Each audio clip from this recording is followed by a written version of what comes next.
हरे कृष्णा। आप सभी भक्तों का बहुत बहुत स्वागत है। हम सभी श्रील प्रभुपाद जी द्वारा रचित भगवान श्री चैतन्य महाप्रभु उनका जीवन तथा शिक्षा में पढ़ रहे हैं। इसके 20 पेज पहले ही पढ़ चुके हैं। आगे बढ़ने से पहले आपसे भक्तों से रिक्वेस्ट है कि सभी एक साथ प्रार्थना दोहराइएगा। ओम अज्ञानतिमिरान्धस्य ज्ञानाञ्जनशलाकया चक्षुरुन्मिलितं येन तस्मै श्रीगुरवे नमः। श्रीचैतन्यमनोभीष्टं स्थापितं येन भूतले स्वयं रूपः कदा मह्यं ददाति स्वपदान्तिकं।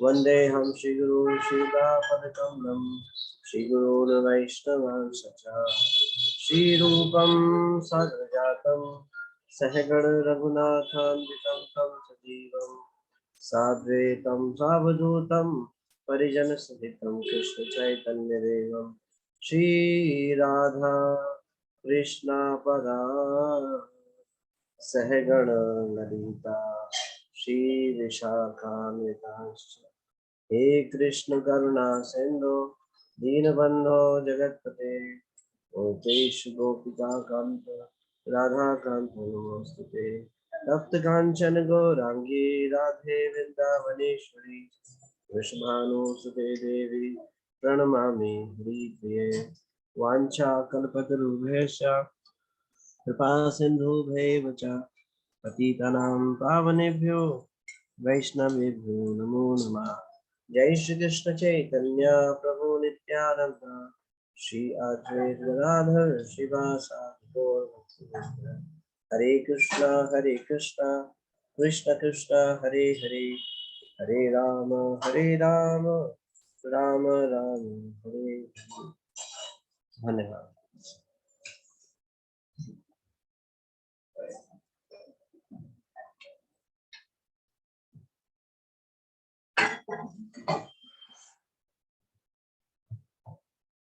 तो आज का शीर्षक शुरू होता है सार्वभौम भट्टाचार्य द्वारा वेदों की शिक्षा।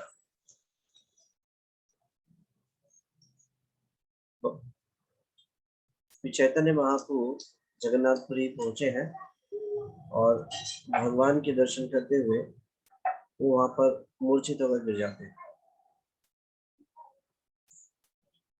बाद में यह पता चला कि भट्टाचार्य भी नवदीप क्षेत्र के रहने वाले थे और उनसे यह ज्ञात हुआ कि भगवान चैतन्य के नाना नीलांबर चक्रवर्ती सार्वभौम भट्टाचार्य के पिता के सहपाठी थे।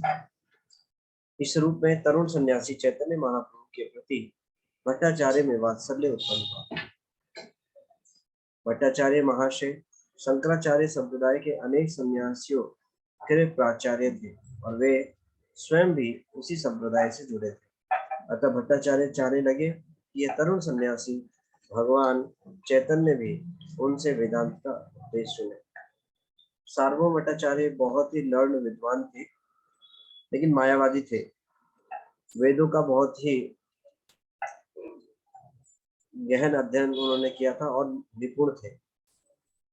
सार्वभौम भट्टाचार्य गृहस्था थे लेकिन उनसे पढ़ने के लिए बड़े बड़े सन्यासी भी उनसे शिक्षा प्राप्त करते थे। इतने एक्सपर्ट थे सार्वभौम भट्टाचार्य वेदांत में। तो चैतन्य महाप्रभु को जब उन्होंने देखा तो उनके प्रति उनके हृदय में वात्सल्य भाव उत्पन्न हुआ। देखा उन्होंने कि जो चैतन्य महाप्रभु है और बहुत ही तरुण है, उनकी तरुण अवस्था को देखकर तो बड़े आश्चर्यचकित हुए। इतनी युवा अवस्था में सन्यासी, तो उनके प्रति उनका वात्सल्य भाव हुआ इस प्रकार से।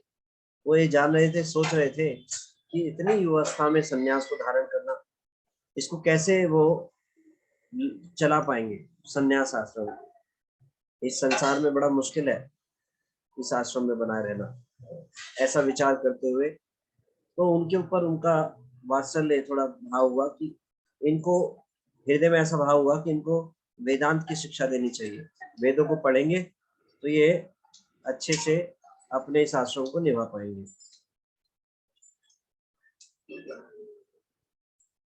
तो इसलिए उन्होंने इच्छा ऐसा सोचा उन्होंने कि जो चैतन्य महाप्रभु है उनको भी वेदांत का उपदेश सुनाया जाए। तो यहाँ पर चैतन्य महाप्रभु को वो पहचाने नहीं है।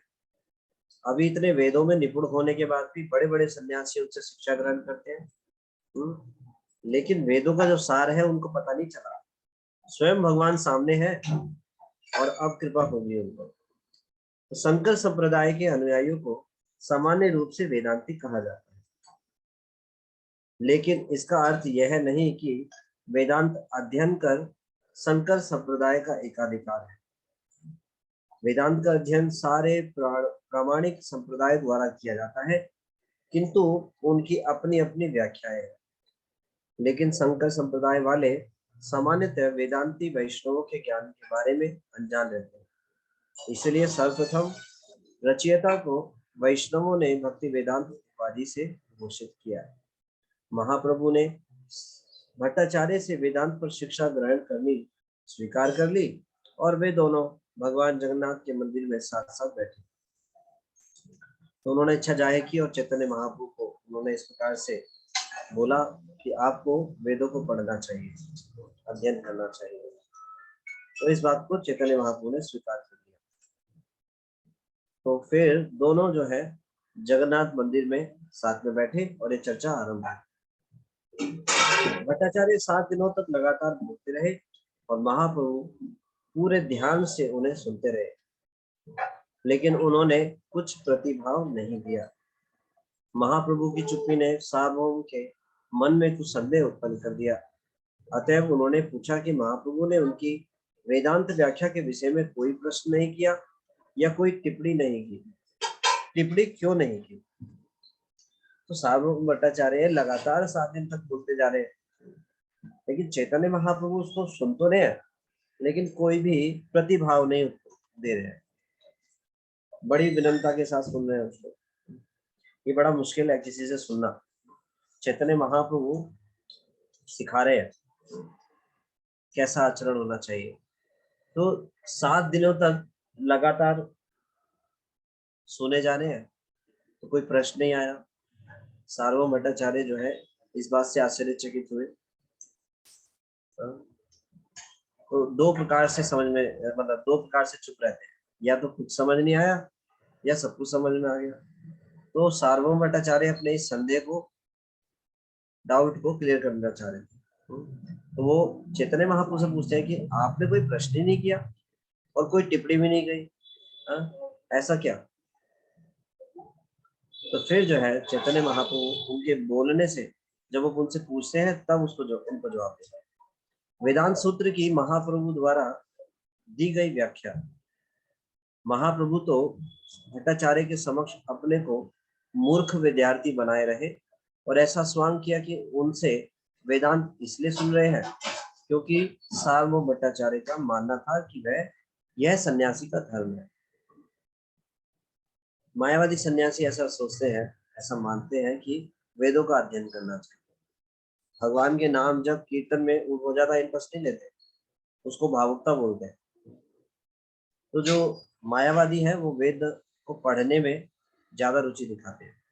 तो चैतन्य महाप्रभु ने केवल सार्वभौम भट्टाचार्य सुनाना चाह रहे हैं, इसलिए उनके साथ उनके समक्ष 7 दिन लगातार सुन रहे हैं। बाकी मायावाद सिद्धांत भक्त लोग नहीं सुनते, और चैतन्य महाप्रभु भी मायावाद को सुनते ही स्नान करते थे इस प्रकार से। लेकिन सार्वभौम भट्टाचार्य का उद्धार करना था उन्हें, इसलिए उन्होंने 7 दिन तक सुना और बड़ी विनम्रता के साथ सुना कि जो कुछ है सिद्धांत सारे निकाल लीजिए, सारे निकाल लीजिए। भगवान को पता है कि बिल्कुल साफ सुथ उनका उद्धार करने वाले हैं। तो जो कुछ बोलना था सार्वभौम भट्टाचार्य जी ने 7 दिन तक लगातार बोलते गए, बोलते गए, बोलते गए, और चैतन्य महाप्रभु ने बड़ी ही विनम्रता के साथ उसको सुना। लेकिन महाप्रभु उनके भाषणों से सहमत नहीं थे। तो अब झटका लगने वाला है सार्वभौम भट्टाचार्य। 7 दिन तक लगातार सुन रहे हैं, सार्वभौम भट्टाचार्य सोच रहे हैं कि इसका मतलब इनको बिल्कुल सब कुछ ठीक से समझ में आ रहा है। तो अब इस बात का संदेह था उन्हें कि सब कुछ ठीक से समझ में आ रहा है या कुछ नहीं समझ में आया, क्योंकि प्रश्न तो पूछा नहीं।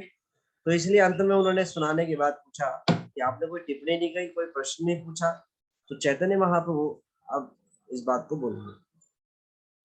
महाप्रभु ने ये चैतन्य महाप्रभु ने बोला कि आपने जो कुछ भी बोला मैं उससे सहमत हूँ। सारा गुड़ गोबर हो गया। सार्वभौम भट्टाचार्य बड़ी उम्मीद लगा के बैठे थे, इतना सब कुछ सुनाया, इसका मतलब बहुत ज्ञान हो गया होगा। और चैतन्य महाप्रभु क्या बोलते हैं, कुछ भी सहमत में नहीं होगा, उनके भाषणों से सहमत नहीं थे। इससे भगवान ने इंगित किया कि कोई चाहे शंकर संप्रदाय के तथाकथित वेदांती हो या किसी अन्य संप्रदाय के, जो श्री व्यासदेव के आदेशों का पालन नहीं करते, वे वेदांत के यंत्रवत विद्यार्थी हैं। वे इस महान ज्ञान से पूर्ण रूप से अवगत नहीं होते।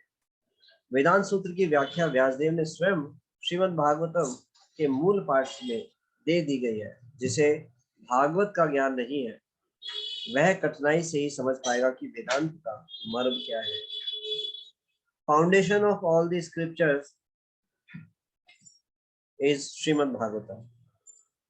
कोई अन्य शास्त्रों को पढ़े और श्रीमद् भागवतम को ना पढ़े, श्रीमद् भगवद गीता को ना पढ़े, इसका मतलब वो सार को नहीं पकड़ सकता, उसको ज्ञान नहीं होगा, वो भ्रमित हो जाएगा। तो फाउंडेशन ऑफ रीडिंग स्क्रिप्चर, जो शास्त्रों को पढ़ने का जो विधि है, उसमें सर्व प्रमुख है श्रीमद् भागवतम और भगवद गीता का ज्ञान होना। श्रीमद् भगवद गीता और भागवतम नहीं पढ़ी और वेदांतों को पढ़ा तो समझ नहीं सकते शास्त्र को। अन्य शास्त्रों को तभी समझा जा सकता है जब श्रीमद् भागवतम और भगवद गीता ग्रंथ को पढ़ा हो। तो इस्कॉन में श्रील प्रभुपाद जी ने इन ग्रंथों को दिया है और विस्तार से उनको समझाया है। तो आप देखेंगे इस्कॉन में भक्त लोग इसको पढ़ते हैं और एक्सपर्ट बन जाते हैं, तो पूरे शास्त्रों के मर्म को जान जाते हैं। तो इनको पढ़ने के बाद कोई अन्य पुराणों को, शास्त्रों को पढ़े तो कोई त्रुटि नहीं है, वो उसमें से वैष्णव सिद्धांत को पकड़ लेगा। कहाँ पर मायावाद सिद्धांत है, इसको पहचान लेंगे, अदरवाइज ये बड़ा मुश्किल है। तो श्रीमद् भागवतम और श्रीमद् भगवद गीता ये बहुत ही महत्वपूर्ण ग्रंथ है। तो गौड़ीय वैष्णवों में दोनों ग्रंथों को बहुत, और साथ ही साथ चैतन्य चरितामृत। तो हमारी जो फाउंडेशन है शास्त्रों ज्ञान, वो है श्रीमद् भगवद गीता और श्रीमद् भागवतम। जैसे कोई बिल्डिंग को खड़ा करते हैं तो उसके जो नींव है वो मजबूत होनी चाहिए। स्ट्रॉन्ग अगर नींव अगर मजबूत है तो उस पर कितना ही विशाल भवन खड़ा कर दो, वो मजबूत रहेगा। लेकिन नींव मजबूत नहीं है तो पूरा बड़ा मकान जो है कभी भी धराशायी हो सकता है। इसीलिए जो फाउंडेशन है, जो ज्ञान की फाउंडेशन है, वो कैसा होना चाहिए, इन भक्ति ग्रंथों से, श्रीमद् भागवतम और भगवद गीता से होना चाहिए फाउंडेशन। तब अन्य शास्त्रों को पढ़ेंगे तो उसमें पहचान पाएंगे मायावाद सिद्धांत को और वैष्णव सिद्धांत को, भक्ति सिद्धांत। तो ये बहुत ही इंपॉर्टेंट है। भट्टाचार्य बहुत शुद्ध विद्वान होने के कारण लोकप्रिय वेदांतियों पर महाप्रभु के व्यंग्यात्मक आपेक्ष को समझ गए, क्योंकि सार्वभौम भट्टाचार्य बहुत ही विद्वान थे। अब महाप्रभु ने जो ये आक्षेप दिया, क्या आक्षेप दिया कि उन्होंने वो इसको समझ नहीं पाए, सहमत नहीं हुए। तो अतएव उन्होंने पूछा कि यदि कोई बात समझ नहीं आती तो पूछते क्यों नहीं। सार्वभौम भट्टाचार्य ने बोला कि इतने 7 दिन से लगातार मैं बोल रहा हूँ, अगर कोई बात समझ नहीं आ रही थी तो पूछा क्यों नहीं, तो इतने दिन से मौन क्यों थे। भट्टाचार्य उनके इतने दिन तक मौन रहने का प्रयोजन समझ गए। तो बुद्धिमान थे, विद्वान थे, तो समझ गए इसका कुछ विशेष प्रयोजन है। इससे स्पष्ट हो गया कि महाप्रभु के मन में कुछ और था। अतः महाप्रभु ने उनसे प्रार्थना की कि वे अपने मन की बात प्रकट कर दें। तो अब सार्वभौम भट्टाचार्य महाप्रभु से जिज्ञासा कर रहे हैं। तथाकथित वेदानियों द्वारा वेदांत सूत्र का अप्रत्यक्ष अर्थ घटन।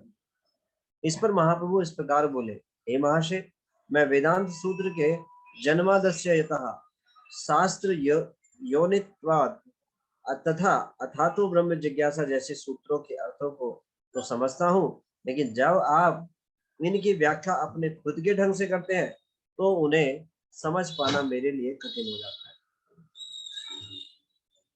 सूत्रों का प्रयोजन पहले से ही उन्हीं में वर्णित है, लेकिन आपकी व्याख्याएं उन्हें किसी और बात से प्रसन्न कर देती हैं। आप जानबूझकर सूत्रों का सीधा अर्थ ग्रहण न करके अप्रत्यक्ष रूप से अपनी व्याख्याएं देते हैं। तो शास्त्रों के जो श्लोक हैं, संस्कृत शब्द जो है उसमें विशेष बात यह है कि शब्दों का अलग अलग अर्थ हो सकता है। किसी शब्द को जब संधि सब विच्छेद करते हैं तो एक शब्द को पहले जोड़ा बाद में जोड़ा तो उसका अर्थ बिल्कुल अलग हो जाता है और उससे अलग भी नहीं निकाला जा सकता है। लेकिन जो एक्सपर्ट आचार्य हैं वो इस बात को प्रमाण को के साथ इस्टेब्लिश करते हैं कि इसका ये वाला जो अर्थ है यही स्वीकार किया जा सकता है, ये वाला स्वीकार नहीं किया जा सकता। तो जनरली ऐसा होता है कि जो शास्त्रों के जो प्रत्यक्ष प्रत्यक्ष जो संदेश है वो ग्रहण किया जाता है। अप्रत्यक्ष व्याख्याओं को स्वीकार करने की आवश्यकता नहीं है, लेकिन कई बार अप्रत्यक्ष व्याख्याओं को स्वीकार किया जाता है तो प्रमाण के साथ आचार्य इस बात को समझाते हैं क्यों, इसका रीजन कारण और समझाते हैं डिटेल में। तो ये प्रमाणित आचार्य हमें वास्तव में शास्त्रों के सार को दे सकते हैं, हम अपनी बुद्धि से नहीं समझ सकते। तो यही चैतन्य महाप्रभु इस बात को बोल रहे हैं कि जो वेदांत सूत्र के जो सूत्र है जन्मादस्य यतः शास्त्र योनित्वात् तथा अथातो ब्रह्म जिज्ञासा, इनका अर्थ तो सीधा ही सीधा है, इसको बड़ी आसानी से समझा जा सकता है। लेकिन जो आप बोल रहे हो उसको घुमा करके इसमें अपने शब्दों में जो बोल रहे हो वो मेरी समझ में नहीं आ रहा। इस प्रकार महाप्रभु ने उन सारे वेदांतियों पर आक्रमण किया जो अपने निजी स्वार्थ की पूर्ति के उद्देश्य से सीमित चिंतन के अनुसार वेदांत सूत्रों की अपनी स्वयं की व्याख्या कलात्मक रूप में करते हैं। यहाँ पर वेदांत सूत्र जैसे प्रमाणिक साहित्य की ऐसी अप्रत्यक्ष व्याख्याओं की महाप्रभु द्वारा भर्त्सना की गई है। तो श्रील प्रभुपाद जी ने श्रीमद् भगवद गीता में जो अब सिद्धांत है उनको बड़े दृढ़ता के साथ प्रमाणिकता के साथ काटा है। जहां पर भी जो श्रीमद् भगवद गीता ग्रंथ है इसको मायावादी भी स्वीकार करते हैं, लेकिन उसके जो टिप्पणी करते हैं, जो उसका ट्रांसलेशन करते हैं, वो मायावाद ढंग से करते हैं। श्रील प्रभुपाद जी ने अपने तात्पर्य के माध्यम से ये स्टैब्लिश किया है कि जो मायावाद सिद्धांत का खंडन किया है और शास्त्रों के रेफरेंस के साथ उसको प्रमाणित किया है, एग्जाम्पल के साथ। तो यहाँ पर चैतन्य महाप्रभु बोल रहे हैं व्यासदेव जी की जो व्याख्या है उसको कोई उल्लंघन करे या उसको कोई उल्लांघे तो ऐसी व्याख्याओं को स्वीकार नहीं किया जा सकता। जो ज्ञान है वो कैसा होना चाहिए, वो होना चाहिए गुरु साधु शास्त्र के अनुसार होना चाहिए। शास्त्र क्या कहते हैं, पूर्ववर्ती आचार्य क्या कहते हैं और जो गुरु क्या बोलते हैं। गुरु क्या कहेंगे, जो पूर्ववर्ती आचार्यों ने बताया है, और पूर्ववर्ती आचार्यों ने क्या बताया है, जो शास्त्र की वाणी है एज इट इज। तो ये बहुत ही इंपॉर्टेंट है। तो जो शब्द है, जो फिलॉसफी है, जो दर्शन है, वो इस प्रकार से प्रमाणित होना चाहिए, गुरु साधु शास्त्र। कोई गुरु ऐसी बात बोले जो पूर्ववर्ती आचार्यों से मैच नहीं होती, वो ऐसी बातों को स्वीकार नहीं किया जाता, इसका मतलब वो प्रमाणित गुरु नहीं। इसलिए प्रमाणित गुरु की शरण लेनी चाहिए और उन्हीं से शास्त्रों को पढ़ना चाहिए। तो जो प्रमाणित गुरु है वो क्या बोलते हैं, वो पूर्ववर्ती आचार्यों की बातें बोलते हैं। पोस्टमैन की तरह जो पूर्ववर्ती आचार्यों ने संदेश दिया है उसको एज इट इज पहुंचाते हैं। भगवान के संदेश को पूर्ववर्ती आचार्यों ने एज इट इज पहुंचाया, ऐसे ही प्रमाणित गुरु जो है आज सभी भक्तों तक, सभी जीवात्माओं तक एज इट इज पहुंचाते हैं। महाप्रभु ने आगे कहा, श्रील व्यासदेव ने वेदांत सूत्र में उपनिषदों के मंत्रों के प्रत्यक्ष अर्थों का सारांश दे दिया है। दुर्भाग्यवश आप उनके प्रत्यक्ष अर्थों को ग्रहण नहीं कर रहे हैं, आप अप्रत्यक्ष रूप से उनका अर्थ भिन्न प्रकार से कर रहे हैं। तो यही एक्सपर्टीज देखी जाती है। मुनि का मतलब जिसका जो विचार है वो किसी और से मेल ना खाए, उसको बोलते हैं मुनि सांसारिक दृष्टि से। हाँ? तो अलग अर्थ निकालेंगे, मेरा ये मानना है, मेरा ये समझना है, मेरा ये सोचना है, ऐसे मुनि हर कोई मिल जाएगा। मेरा ये मानना क्या है ये इम्पोर्टेंट नहीं है, भगवान क्या कह रहे हैं, पूर्ववर्ती आचार्य क्या कह रहे हैं, ये इम्पोर्टेंट है। तो अप्रत्यक्ष अर्थों को स्वीकार नहीं किया जा सकता। भगवान भगवद गीता में डायरेक्ट बोलते हैं, अहम सर्वस्व प्रभो मता सर्वा प्रवर्तते इति मत्वा भजन्ते माम बुधा भाव समन्विता। भगवान डायरेक्ट शब्दों में बोल रहे हैं, हाँ? मैं सब कुछ मेरे से प्रकट हुआ है, मैं आदि कारण हूँ। जो इस समझ के साथ मेरी पूजा करता है, जो भक्ति करता है, वो बुद्धिमान है। इसका इनडायरेक्ट मीनिंग निकालने की आवश्यकता ही नहीं है। तो श्रील प्रभुपाद जी ने अपने तात्पर्य में इन मायावाद खंड जो सिद्धांत है उनको बड़े प्रमाणिकता के साथ काटा है। वेदों के प्रमाण को चुनौती देने की कोई गुंजाइश नहीं है और इसमें संशय का प्रश्न ही नहीं है। जो कुछ वेदों में कहा गया है उसे पूरा पूरा स्वीकार करना चाहिए, अन्यथा यह वेदों के प्रमाण को चुनौती देना है। तो शास्त्रों की बातों को क्या करना चाहिए? एज इट इज स्वीकार करना चाहिए, तोड़ मरोड़ना नहीं चाहिए। शास्त्रों की आधी बातों को स्वीकार करेंगे, आदि को नहीं स्वीकार करेंगे, ऐसा नहीं। भगवान जो है, भगवान के तीन पक्ष है। निराकार स्वरूप में भगवान को जान सकते हैं, परमात्मा स्वरूप में, और भगवान जो एक पूर्ण पुरुषोत्तम भगवान जो श्री कृष्ण है उसके रूप में भी। तो मायावादी केवल इस बात को स्वीकार करें कि भगवान केवल निराकार है, उनसे साकार प्रकट हो रहा है, उस बात पे अड़े हो तो इसको स्वीकार नहीं कर सकते। निराकार पक्ष है भगवान का एक, तो पूरा पूरा एज इट इज स्वीकार करना चाहिए।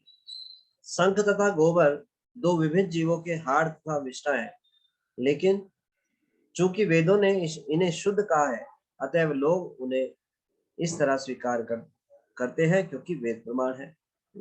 तो गाय का गोबर क्या है? मल है एक प्रकार से। तो वहां आप देखिए, किसी भी मल को टच करने से स्नान किया जाता है, लेकिन गाय को गोबर से को टच करने से पवित्र हो जाते हैं। शंख क्या है? हड्डी है एक तरीके से जीव की, उसको छूने से पवित्र होते हैं, और बाकी अन्य हड्डी को अगर छू ले तो स्नान करना पड़ता है। तो शास्त्रों में जो बताया गया है वो बिल्कुल सही है। भाव यह है कि कोई भी व्यक्ति अपने अपूर्ण तर्क को वेदों के ऊपर नहीं ला सकता। वेदों के आदेशों को यथारूप में किसी लौकिक तर्क के बिना मानना चाहिए। वैदिक आदेश के तथाकथित अनुयायी वैदिक आदेशों की अपने खुद के ढंग से व्याख्या करते हैं, और इस तरह वे वैदिक धर्म के विभिन्न पक्ष तथा पंथ स्थापित करते चलते हैं। तो इतनी सारी संप्रदाय क्यों बनती हैं? हर एक का अपना मत निकाल लेते हैं, इसलिए इतनी सारी संप्रदाय हो जाती है, अलग अलग गुरु हो जाते हैं।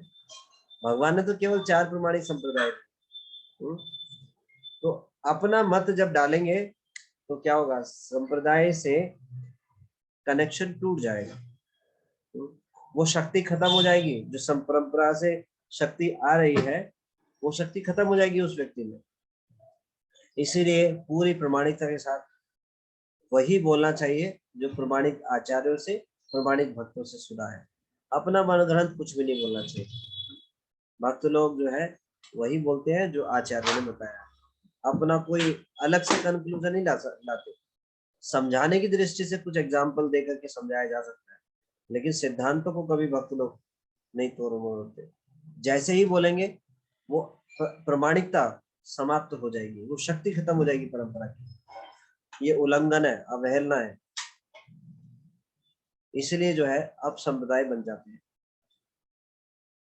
भगवान बुद्ध ने प्रत्यक्ष रूप से वेदों के प्रमाण को अस्वीकार किया और उन्होंने अपना निजी धर्म स्थापित किया। तो देखिए, भगवान जो बुद्ध हैं वो भगवान कृष्ण के ही अवतार हैं, लेकिन एक विशेष प्रयोजन से आए वो। तो उन्होंने जो सिद्धांत दिए जो पूर्ववर्ती आचार्य और शास्त्रों से मेल नहीं खाते, तो उनको भी स्वीकार नहीं करते।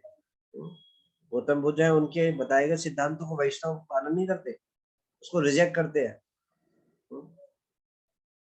तो अगर भगवान भी आकर शास्त्रों के विरुद्ध बोल रहे हैं और ऐसे आप सिद्धांत को दे रहे हैं, तो उसको स्वीकार नहीं करते। आचार्य इस बात को बता रहे हैं। इसलिए वेदों के दृढ़ अनुयायियों को बौद्ध धर्म स्वीकार नहीं हुआ, लेकिन वेदों के तथागत अनुयायी बौद्धों से भी अधिक हानिकर है। बौद्धों में वेदों को प्रत्यक्ष रूप से इनकार करने का साहस है, लेकिन वेदों के तथाकथित अनुयायियों में ऐसा साहस भी नहीं है। यद्यपि वे अप्रत्यक्ष रूप में वेदों के सारे आदेशों का उल्लंघन करते हैं, भगवान चैतन्य ने इसकी भर्त्सना की।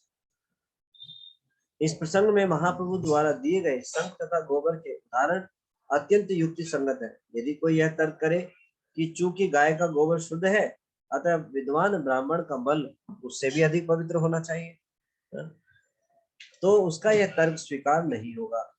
गोबर तो मान्य होगा, किंतु उच्च पदासीन ब्राह्मण का मन अमान्य होगा।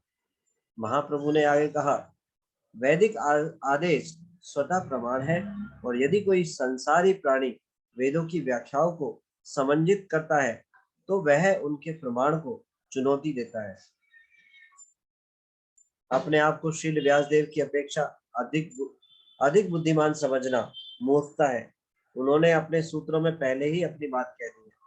अतएव कम महत्वपूर्ण व्यक्तियों से सहायता लेने की आवश्यकता नहीं है। तो वेदांत सूत्र जो है वो व्यासदेव जी द्वारा अपनी आध्यात्मिक जीवन की सबसे परिपक्व अवस्था में लिखा है। जब उन्होंने सारे वेदों को लिख लिया, अन्य शास्त्रों को लिख लिया, तो उनको हृदय में प्रसन्नता नहीं हो रही और बहुत दुखी थे। तो अपने गुरु नारद मुनि से वो जिज्ञासा करते हैं, ऐसा क्या हुआ कि मेरे हृदय में प्रसन्नता नहीं है? हाँ, क्यों मैं दुख में डूबा जा रहा हूँ? तो नारद मुनि इस बात को बोलते हैं कि आपने भगवान के बारे में डायरेक्ट नहीं बताया। मान लो परम सत्य के बारे में पता हो, और उस मान लो किसी को किसी चीज के सत्य के बारे में पता हो और वो सत्य बताए नहीं, तो उसके चेहरे पे मुस्कान नहीं होती? नहीं होती ना। वो उसको थोड़ा सा लगेगा कि हाँ मेरे को पता है लेकिन मैं बता नहीं रहा हूँ। तो व्यासदेव जी ने डायरेक्ट भगवान के बारे में नहीं बताया। तो इस बात के लिए जो है नारद मुनि उनको चेस्टाइज करते हैं और अपनी भक्ति की सबसे परिपक्व अवस्था में वो श्रीमद् भागवतम को लिखते हैं।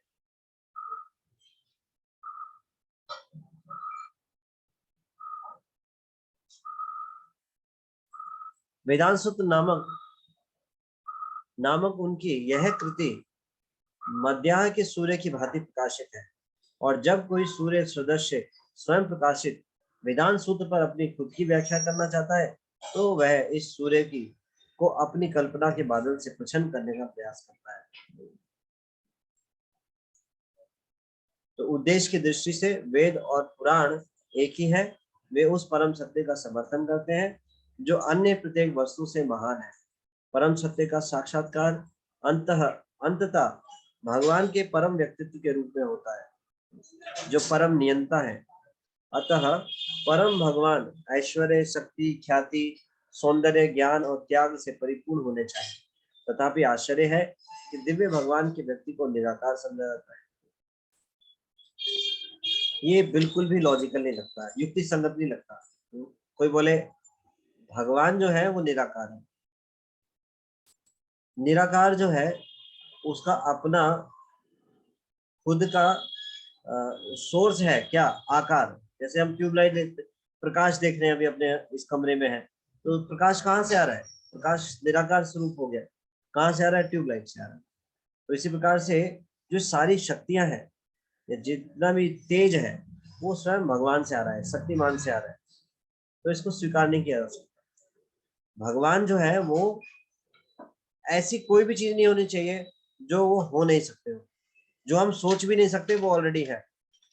ये भगवान का मतलब है। तो अगर निराकार बोले तो निराकार कह करके भगवान को बहुत सीमित कर दिया जाता है। भगवान परिपूर्ण है। ओम पूर्णमिदं पूर्णमदा पूर्णात् पूर्णस्य उच्यते पूर्णस्य पूर्णम आदाय पूर्णमेव अविशेष्यते। जो भगवान है वो परम पूर्ण है और उनसे प्रकट होता है तो वो भी परम पूर्ण प्रकट होता है, उसके बावजूद भी परम पूर्ण बने रहते हैं। तो भगवान कभी घटते बढ़ते नहीं है। भगवान सदैव षड ऐश्वर्य से परिपूर्ण है। निराकार में कौन सा ऐश्वर्य है बताइए? निराकार में कोई ऐश्वर्य नहीं है। भगवान का व्यक्तित्व सर्वोपरि तथा अंतिम सत्ता है। वेदों में परम सत्य का निराकार वर्णन परम पूर्ण की भौतिक धारणा का निराकार करने के लिए किया जाता है। भगवान के व्यक्तिगत लक्षण सभी प्रकार के भौतिक लक्षणों से सर्वथा भिन्न होते हैं। सारे जीव पृथक पृथक व्यक्ति हैं और वे सभी परम पूर्ण के अंश हैं। यदि अंश पृथक पृथक व्यक्ति है तो फिर उनका उद्भव श्रोत्र निराकार कैसे हो सकता है? वे समस्त सापेक्ष व्यक्तियों में परम व्यक्ति परम पुरुष है। वेद हमें बताते हैं कि प्रत्येक वस्तु उनसे ब्रह्मा से उत्पन्न होती है और ब्रह्म से उत्पन्न होती है, उन्हीं पर आश्रित रहती है। संहार के बाद प्रत्येक वस्तु उन्हीं में लीन हो जाती है। अतः वे सभी कारणों के उपादान कारण, कर्ता कारण और निमित्त कारण रूप है। ये सारे कारण किसी निराकार वस्तु के लक्षण नहीं बन सकते। भगवान जो है समस्त वस्तुओं के कारण है, हर एक चीज के। वेद हमें बताते हैं कि वे ही एक से अनेक हुए और जब वे इच्छा करते हैं तब वे भौतिक प्रकृति पर दृष्टिपात करते हैं। तो यहाँ पर एक बहुत इंपॉर्टेंट बात है, desire is a symptoms of some one of the symptom of personality. जब डिजायर होती है तो डिजायर का मतलब क्या है, कोई एक व्यक्ति है उसी की डिजायर हो सकती है। तो वेद हमें बताते हैं कि वे ही अनेक हुए, इसका मतलब क्या है, जो परम सत्य है, जो परम भगवान है, वो एक व्यक्ति है, उन्होंने इच्छा की। तो जो वैष्णव सिद्धांत है वो यही बताता है कि भगवान जो है अपना विस्तार करते हैं अनेक जीवात्माओं के रूप में। क्यों? क्योंकि भगवान सच्चिदानंद है और उनका आनंद कैसा है, निरंतर बढ़ने वाला। तो भगवान अपने आनंद को बढ़ाने के लिए जीवात्माओं के रूप में विस्तार करते हैं। तो किसने इच्छा की? पर्सन ही इच्छा कर सकता है। निराकार चीजों में कोई डिजायर नहीं होती।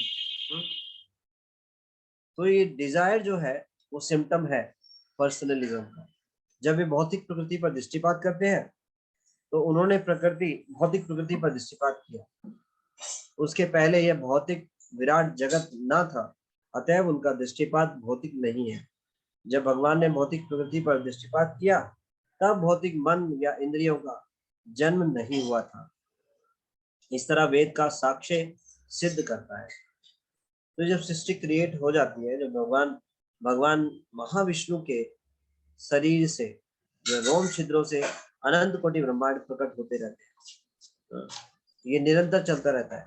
सांस लेते हैं, छोड़ते रहते हैं, तो ब्रह्मांड प्रकट होते हैं और नष्ट हो जाते हैं। और उन ब्रह्मांडों में भगवान काल दृष्टि और जीवात्मा को उस पर डालते हैं, अपने ग्लांस डालते हैं भगवान अपने नेत्रों से। एक नेत्र से काल शक्ति को का दृष्टिपात करते हैं और एक नेत्र से जीवात्माओं को गर्वित करते हैं भौतिक प्रकृति। तो ये भगवान करते हैं अपने दिव्य नेत्रों से, और यही बताया गया है वेदों में। वे भौतिक नहीं होते, अतएव उनका निराकार पक्ष उनकी भौतिकता का निषेध है, लेकिन यह उनके दिव्य व्यक्तित्व से इनकार नहीं करता। ब्रह्म अंततः भगवान के व्यक्तित्व का सूचक है। निराकार ब्रह्म की अनुभूति लौकिक सृष्टि की निषेधात्मक धारणा है। सभी प्रकार के भौतिक शरीरों में स्थित ब्रह्म का स्थानीय पक्ष परमात्मा है। तो स्थानीय पक्ष मतलब जो परमात्मा है वो हर कण कण में मौजूद है, विराजमान है। वही ब्रह्म कौन? परम ब्रह्म। परम ब्रह्म कौन है? भगवान कृष्ण। अंततः परम ब्रह्म की अनुभूति प्रमाणिक शास्त्रों के समस्त साक्ष्य के अनुसार भगवान के व्यक्तित्व की ही अनुभूति। तो परम ब्रह्म की अनुभूति का भगवान के व्यक्तित्व की अनुभूति है।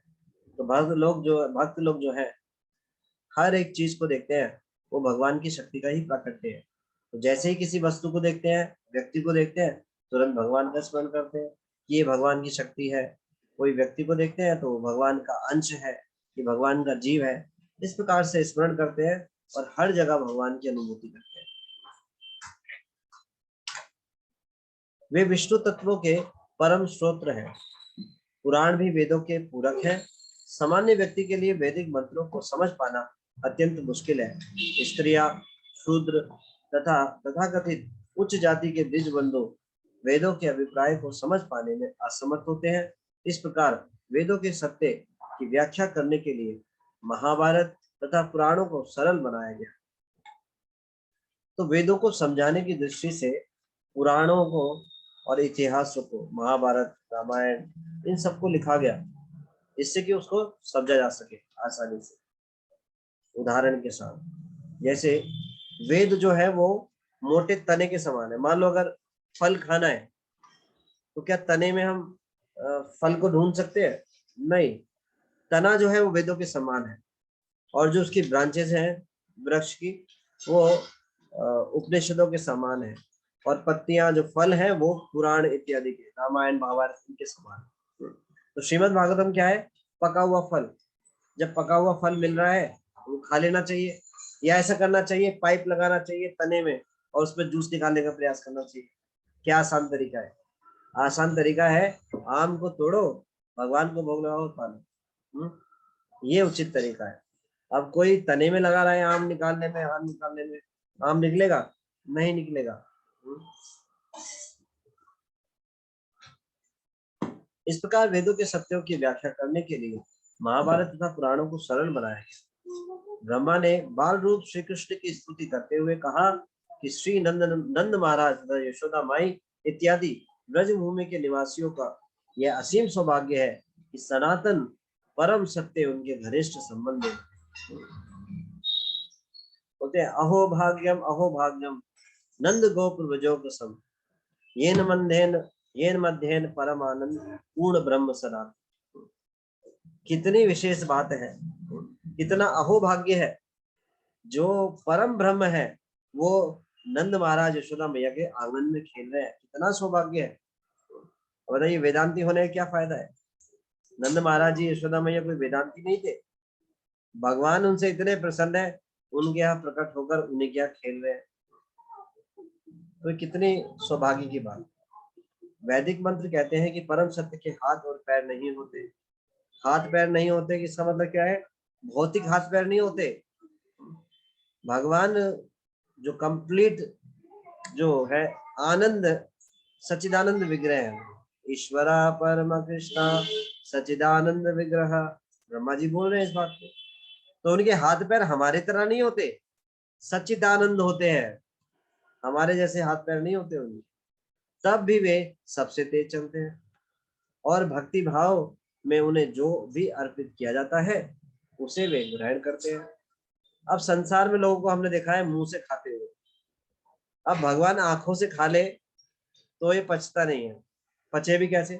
हमारी समझ से परे। हमें कैसे समझ में आएगा? अब हम अपनी आंखों में डालने लगे तो हमारी आंखों में मिर्ची लग जाएगी, जाके तुरंत धोएंगे। प्रसाद पाते हुए गलती से आंखों में उंगली लग जाए, प्रसाद को छोड़ करके भागना पड़ता है, चलो जी जल्दी से मुंह धो लो। तो हमें इसलिए समझ में नहीं आता। भगवान की कोई भी इंद्रिया कोई भी कार्य कर सकती है। अंगानि यश्च सकलेन्द्रिया प्रीतिमान्ति।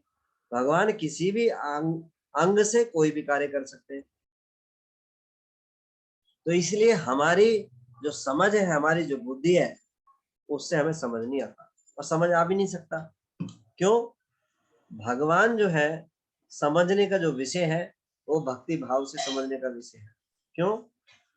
वो इतने परम शक्तिशाली, सारे ऐश्वर्य उनके अंदर है, उनको समझना बहुत ही मुश्किल है। एक साधारण संसार के लोग, इस लोक की बात करें या एक शहर की बात करें, उस शहर का सबसे सर्वोच्च रईस व्यक्ति हो, कोई भी एक ऐश्वर्य विशेष, कोई भी एक ऐश्वर्य हो, उसको समझने के लिए पहले उससे मिलना पड़ेगा, उसके आसपास के लोगों से मिलना पड़ेगा, तब उसके बारे में जानकारी मिलेगी। अब भगवान जो है वो तो हर एक चीज के स्वामी है, सारे ऐश्वर्य उनके पास है, तो उनको क्या हम अपनी छोटी सी बुद्धि से समझ लेंगे? उनके क्रिएट गए, उनके बनाए गए इन ब्रह्मांड को नहीं समझ पा रहे आज की डेट में। पूरे साइंटिस्ट की पूरी फौज की फौज लगी हुई है, लेकिन भगवान की सृष्टि को ही नहीं समझ पा रहे। अब बताइए भगवान को कैसे जानेंगे? क्यों नहीं जान पा रहे? क्योंकि हम बहुत ही नगण्य हैं। अब मच्छर आए हमारे पास और हमारे बारे में जानना चाहे और बोले अच्छा ये कपड़ा पहनते हो तिरपाल ओढ़ते हो, उसको ऐसा लगेगा कोई तिरपाल या कोई ऐसा कुछ ओढ़ते हैं, ये उसको समझ नहीं आएगा ये कपड़ा है या क्या है। उसको हर चीज बड़ी बड़ी नजर आती है। हमने अगर यहाँ से अगर ऐसी ताली बजा दी तो उसको लगेगा बिजली कड़क गई है। क्या बिजली कड़की? नहीं, केवल ताली बजाई, लेकिन मच्छर को क्या लगा? बिजली कड़क गई है। तो ऐसे ही हम भगवान के सामने बहुत ही नगण्य है, बहुत ही क्षणिक है। तो इसीलिए हमारी समझ से परे है। तो भगवान कैसे विषय है? भक्ति के द्वारा भगवान को जाना जा सकता है। भक्ति के द्वारा एक हाथी के शरीर में गजेंद्र भगवान को पसंद कर लेते हैं और मनुष्य के शरीर में साइंटिस्ट भी भगवान की सृष्टि को ही नहीं पकड़ पा रहे। ये है भगवान जो है केवल और केवल भक्ति के द्वारा जाने जा सकते हैं। भगवान भक्ति से प्रसन्न होते हैं और अपने आप को स्वयं को जीवात्मा के समक्ष प्रकट कर देते हैं। भगवान पहले अपने नाम के द्वारा प्रकट होंगे, फिर भगवान अपने रूप के द्वारा प्रकट होंगे, फिर अपने भगवान गुण के द्वारा प्रकट होंगे, फिर लीलाओं के द्वारा, और फिर भगवान साक्षात उन लीलाओं में प्रवेश देते हैं। तो अगर भगवान को पकड़ना है, भगवान को देखना है, तो कैसे शुरुआत होगी? हरे कृष्णा कृष्ण कृष्ण हरे हरे, हरे राम राम राम हरे हरे। भगवान के जो नित्य पार्षद है, भगवान के शुद्ध भक्त जो है, वो नित्य भगवान की लीलाओं में रहते हैं। जीवात्माओं के उद्धार के लिए वो आते हैं इस संसार में और उनको नाम देते हैं। जब नाम देते हैं, भगवान का नाम बताते हैं कि हे जीवात्मा, इस संसार में कष्ट मत भोगो, भगवान की शरण लो, तो जीवात्मा भगवान का नाम लेना शुरू करता है। हरे कृष्णा कृष्ण कृष्ण हरे हरे, हरे राम राम राम हरे हरे। नाम लेते ही भगवान का जो रूप है वो हृदय में प्रकट होता है, और फिर उसके बाद भगवान के गुण प्रकट होते हैं। हर चीज में भगवान की मर्सी कृपा को देख पाते हैं। और गुण के बाद भगवान की लीलाएं प्रकट होती है, भगवान की लीलाओं का स्मरण होता है, और फिर भगवान की साक्षात लीलाओं में प्रवेश करते हैं। इस प्रकार से भगवान जो है को देख सकते हैं, मिल सकते हैं। लेकिन क्या है उपाय? भक्ति के द्वारा। परम सत्य कभी भी निराकार नहीं होता, अतः ब्रह्म कभी भी निराकार नहीं है। किंतु जब ऐसे मंत्रों की व्याख्या अप्रत्यक्ष रूप से की जाती है, तो गलती से परम सत्य को निराकार मान लिया जाता है। परम सत्य अर्थात भगवान का व्यक्तित्व समस्त ऐश्वर्य से युक्त है, अतएव उनका रूप दिव्य है, जो सनातन अस्तित्व, ज्ञान तथा आनंद से युक्त है। तो फिर कोई यह कैसे स्थापित कर सकता है कि परम सत्य निराकार है? भगवान बोलते हैं भगवत गीता में, मतः परतरम न अन्यत् किंचित् अच्छी धनंजया मयि सर्वम इदं प्रोत्रम सूत्रे बलिगणाय। भगवान जो है, सभी के सारी चीजें भगवान पे टिकी हुई हैं। जैसे एक धागे पे मोती टिके होते हैं, तो अपनी भौतिक बुद्धि के कारण ये समझ नहीं पाते और भगवान को निराकार मान लेते हैं। नासा में साइंटिस्ट बैठे होते हैं, और जो अंतरिक्ष यान होता है वो सौर मंडल में होता है, उसको वहां से कंट्रोल कर रहे होते हैं। ऐसे ही सारा संसार को भगवान अपनी अचिंत्य शक्तियों से मेंटेन किए हुए हैं। तो हर चीज जो है भगवान की शक्तियों से चल रही है। लेकिन शक्तियां निराकार है, लेकिन जो शक्तिमान है वो निराकार नहीं है। ऐश्वर्य से पूर्ण होने के कारण ब्रह्म को अनेक शक्तियों वाला माना जाता है, और विष्णु पुराण 6.7.60 के प्रमाण के अनुसार ये शक्तियां 3 प्रकार की होती हैं, क्योंकि उसमें उल्लेख है कि भगवान विष्णु की दिव्य शक्तियां मूल रूप से 3 है। उनकी आध्यात्मिक शक्ति तथा जीवों की शक्ति को उच्चतर शक्ति कहा जाता है, जबकि भौतिक शक्ति निकृष्ट शक्ति है, जो अज्ञान से अंकुरित होती है। तो पराशक्ति और अपराशक्ति और अध्यात्मिक शक्ति, ये 3 शक्ति है। आध्यात्मिक शक्ति कौन सी है? भगवान की अंतरंग शक्ति। और जीव शक्ति क्या है? भगवान की तटस्थ शक्ति। और ये भौतिक प्रकृति क्या है? भगवान की बहिरंग शक्ति। तो ये 3 है। तो जीवात्मा कैसे होता है? बहिरंगा के संपर्क में आ सकता है और आध्यात्मिक शक्ति के संपर्क में आ सकता है। जब वो बहिरंगा शक्ति के संपर्क में आता है तो बद्ध जीवात्मा है, और जब अंतरंगा शक्ति के संपर्क में आता है तो वो मुक्त आता है, तो मुक्त जीवात्मा है।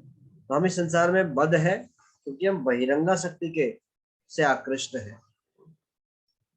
तो जीवों की शक्ति को क्षेत्रज्ञ शक्ति कहते हैं। यद्यपि यह क्षेत्रज्ञ शक्ति गुण में भगवान के तुल्य है, लेकिन अज्ञान के कारण भौतिक शक्ति से परास्त हो जाती है। इस प्रकार समस्त प्रकार के भौतिक कष्टों से ग्रस्त रहती है। तो जीवात्मा के बारे में बताया जा रहा है। जीवात्मा को क्षेत्रज्ञ शक्ति भी कहते हैं। क्षेत्रज्ञ मतलब भगवान जो है, ये हमने शरीर धारण किया हुआ है, इस शरीर में ये आत्मा है, तो इस आत्मा को ये शरीर दिया गया है, तो उसका एक क्षेत्र हो गया। इस प्रकार से उसको क्षेत्र क्षेत्रज्ञ बताया गया। और जो भगवान है पूरे ब्रह्मांड पूरी सृष्टि क्रिएशन के आत्मा है, इसलिए उनको परमात्मा बोला जाता है। तो इस प्रकार से जीवात्मा भी क्षेत्रज्ञ है और भगवान भी क्षेत्रज्ञ है, लेकिन हम सीमित मात्रा में क्षेत्रज्ञ है, भगवान विभु है। तो भगवान सबके जो है प्राण है।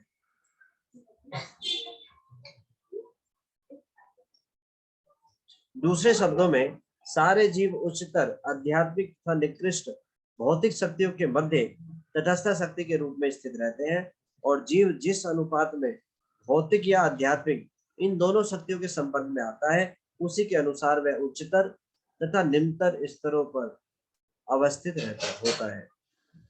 जैसा कि ऊपर बताया गया है, भगवान अपरा तथा तटस्थ शक्तियों से परे है और अपनी आध्यात्मिक शक्ति 3 विभिन्न चरणों में प्रकट होती है: शाश्वत अस्तित्व, शाश्वत आनंद तथा शाश्वत ज्ञान।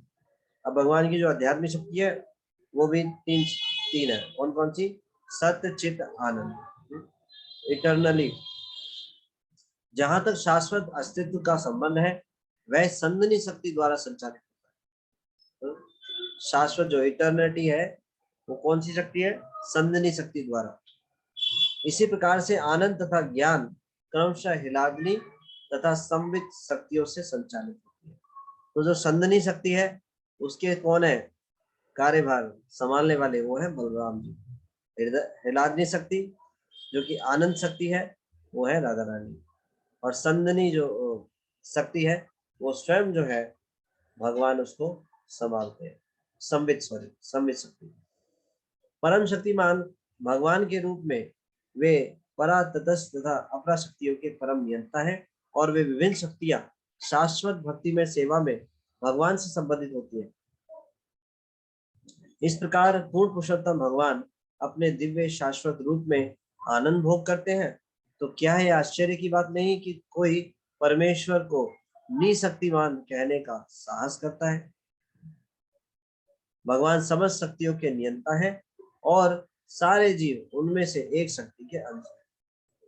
तो ऐसे लोग जो है संसार में पिटे हुए लोग हैं, वो परम सत्य को व्यक्तित्व के रूप में स्वीकार नहीं करते। क्यों?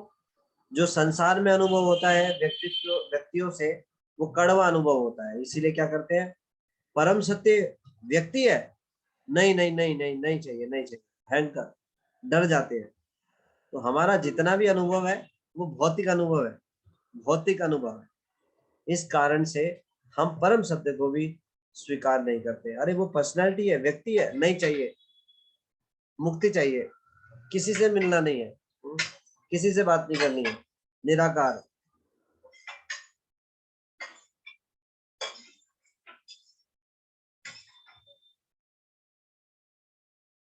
भगवान समस्त शक्तियों के नियंता है और सारे जीव इनमें से एक शक्ति के अंश है। अतः भगवान तथा जीव में जमीन आसमान का अंतर है। कोई यह कैसे कह सकता है कि भगवान तथा जीव एक ही है? भगवद गीता में भी जीवों को भगवान की उच्चतर शक्ति से संबंधित बताया गया है। शक्ति तथा शक्तिमान के मध्य घनिष्ठ सह संबंध के अनुसार भी वे दोनों से अभिन्न है। अतः भगवान तथा जीव शक्ति तथा शक्तिमान के रूप में अभिन्न है। तो भगवान जो जीवात्मा है वो भगवान की शक्ति है, और जो भगवान है वो स्वयं शक्तिमान है। तो भगवान विभु है, हम बहुत अणु के समान है, क्षणिक है, लेकिन भगवान भी सच्चिदानंद है। उनके अंश होने के कारण हम भी सच्चिदानंद बने हुए। तो इस दृष्टि से, गुण की दृष्टि से समान है, लेकिन मात्रा की दृष्टि से भगवान विशाल है और हम क्षणिक हैं। हम क्षणिक होने के कारण माया से भ्रमित हो जाते हैं। जैसे अग्नि है, अग्नि की जब आप लपटें देखते हैं निकल रही होती है, तो जो लकड़ी के पास वाला जो क्षेत्र होता है उसमें बहुत ही प्रज्वलित होती है अग्नि। उसके ऊपर थोड़ी थोड़ी सी धाराएं होती है अग्नि, उसके ऊपर धुआं होता है ना। उसके ऊपर थोड़े से पतंगे टाइप होंगे और उसके ऊपर होगा धुआं। जो पतंगा है वो जीवात्मा के समान है, वो माया से आच्छादित हो जाती है। क्या जो अग्नि वाला पार्ट है कभी धुएं से आच्छादित होता है? नहीं, है ना। तो धुआं जो है माया के समान है। तो हम लोग माया से आच्छादित हो जाते हैं, लेकिन भगवान कभी भी नहीं होते। तो भगवान विभु है, सर्वशक्तिमान है। पृथ्वी, जल, अग्नि, वायु, आकाश, मन, बुद्धि तथा अहंकार, ये सभी भगवान की निकृष्ट शक्तियां हैं, लेकिन जीव उच्चतर होने के कारण इन सबों से भिन्न है। तो जड़ पदार्थ से श्रेष्ठ है। जड़ पदार्थ भगवान की अपरा शक्ति है, और जो जीवात्मा है भगवान की जो है पराशक्ति है, जो कि तटस्थ शक्ति है। वो इन भौतिक पदार्थों से, जो जड़ पदार्थों से श्रेष्ठ है। यह भगवत गीता 7वें अध्याय के 4थे श्लोक का कथन है। भगवान के दिव्य रूप का शाश्वत शाश्वत अस्तित्व होता है, और वह दिव्य आनंद से परिपूर्ण है। तो फिर ऐसा रूप भौतिक सत्व गुण से किस प्रकार उत्पन्न हो सकता है? अतएव जो भी भगवान के स्वरूप पर विश्वास नहीं करता, वह निश्चय ही श्रद्धा विहीन असुर है, अस्पृश्य है, मनुष्य है तथा यमराज द्वारा दंडित होने योग्य है। तो ये बहुत बड़ा अपराध है, भगवान के स्वरूप को स्वीकार ना करना। निराकारी जो है वो भगवान के प्रति अपराधी है, ऑफेंडर है। भगवान ने कृपा करके साबी चूजों का भरण पोषण भी कर रहे हैं और भगवान को गाली दे रहे हैं।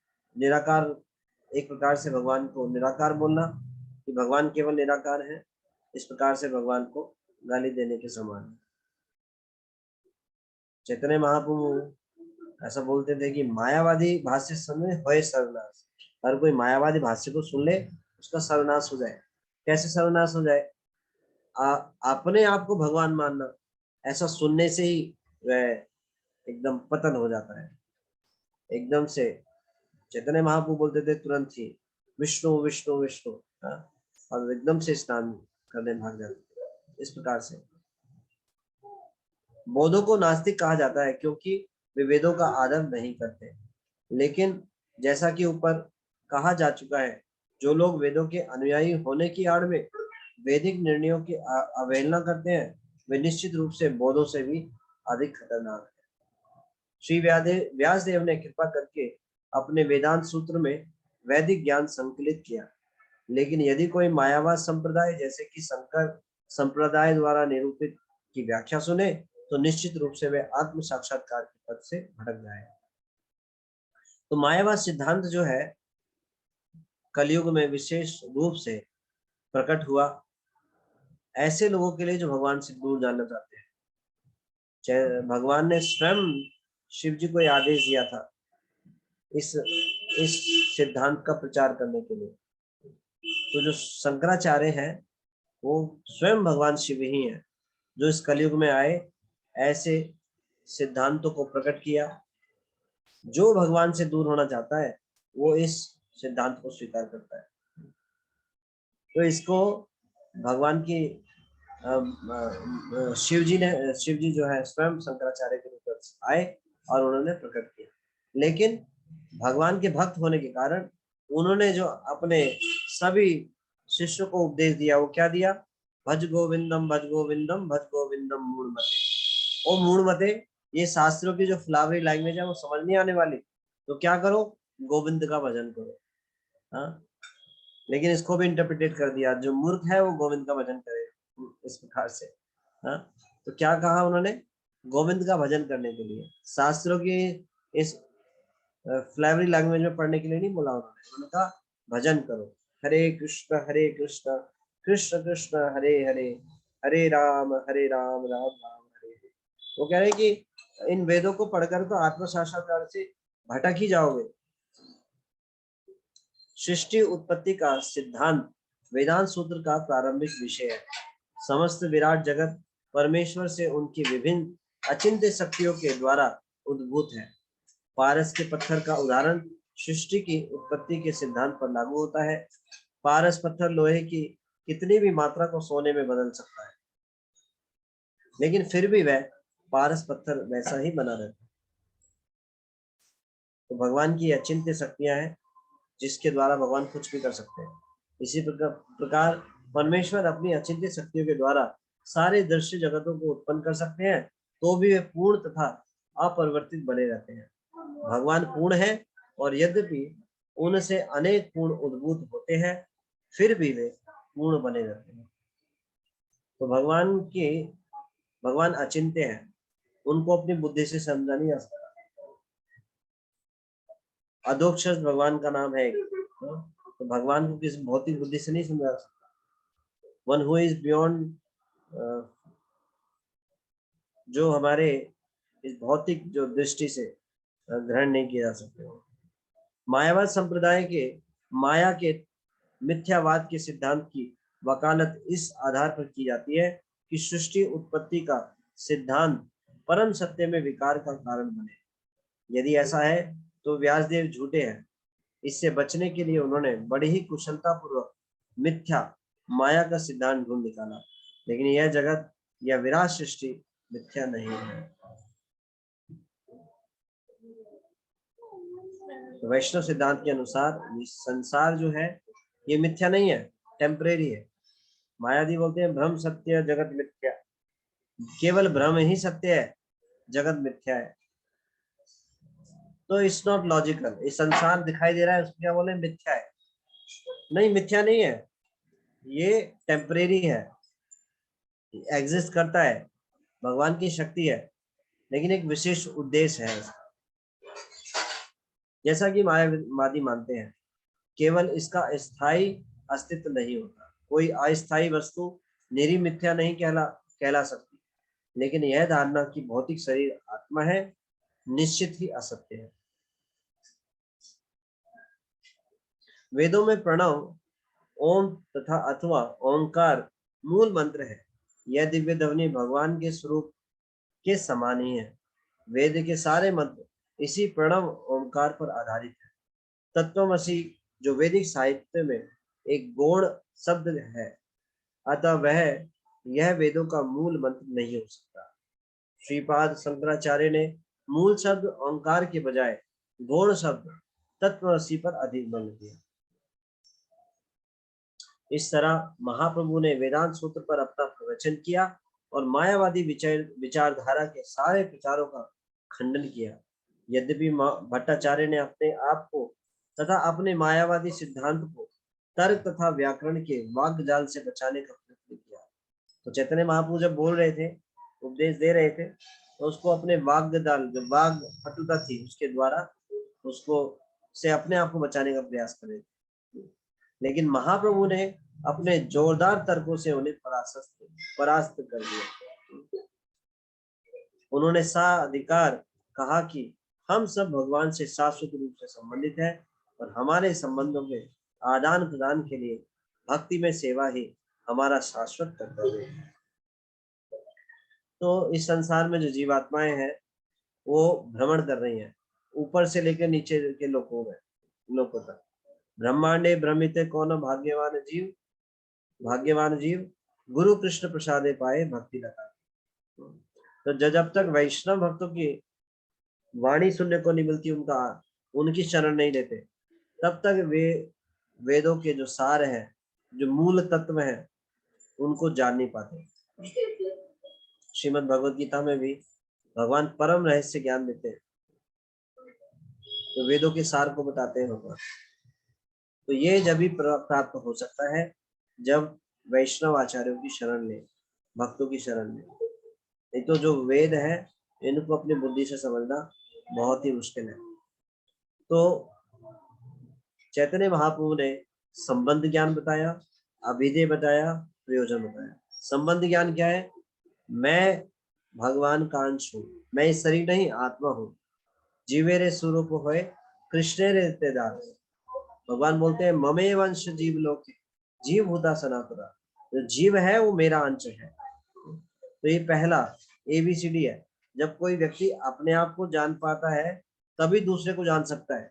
जो खुद को ही नहीं जान पाता वो दूसरों को क्या जानेगा।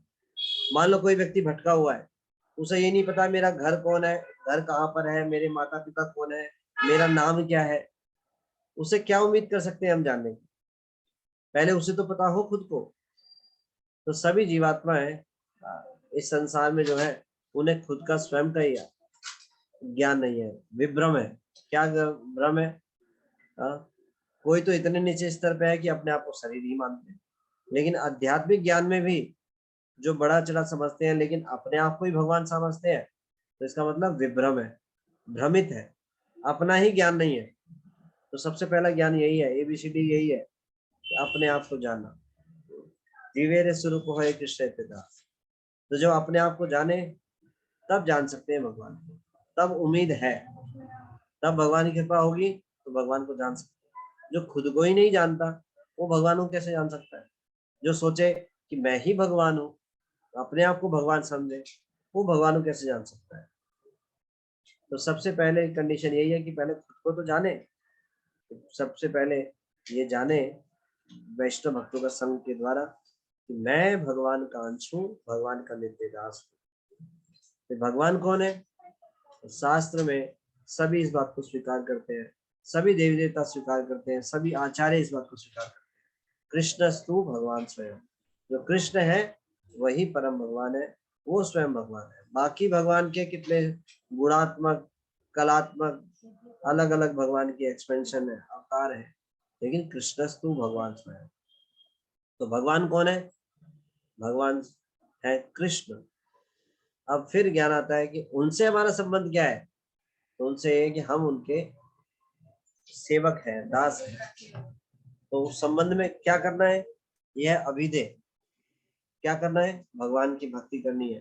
हरे कृष्ण कृष्ण कृष्ण हरे हरे, हरे राम राम राम हरे। और इससे क्या प्राप्त होगा? भगवान का प्रेम प्राप्त होगा। सभी संसार में सुख ढूंढ रहे हैं, कहीं मिल नहीं पा रहा है। कैसे मिलेगा? भगवान की भक्ति करने से मिलेगा। जब भक्तों के संग में आते हैं तो जो आनंद खोज रहे होते हैं वो मिल जाता है। क्यों? आनंद का रास्ता पता चल गया। आनंद है कहाँ? कहाँ रहते हैं हम? आनंद रहते हैं गोलोक वृंदावन में। अपने नाम में प्रकट है। तो जैसे ही कोई भगवान का नाम लेता है उसको आनंद मिल जाता है। तो इसीलिए वेदों के वाग्य जाल में नहीं फंसना चाहिए। सबसे आसान तरीका है वैष्णव भक्तों के चरण कमलों को पकड़ना, उनकी शरण लेना। जो कोई वैष्णव भक्तों की शरण लेता है और जैसे वो बताते हैं वो करता है, उसको सारा ज्ञान प्राप्त हो जाता है। एक छोटे बच्चे से पूछो वैष्णवों के बीच में परम भगवान कौन है, वो बोलेगा कृष्णा। एक मायावादी को पूछो, वो बोलेगा भगवान तो अनवर्चन अवर्चन निवर्चन है, क्या बोलते हैं उसको, कि वो उन शब्दों में बयान नहीं किया जा सकता। क्यों? पता ही नहीं है, बताया क्या?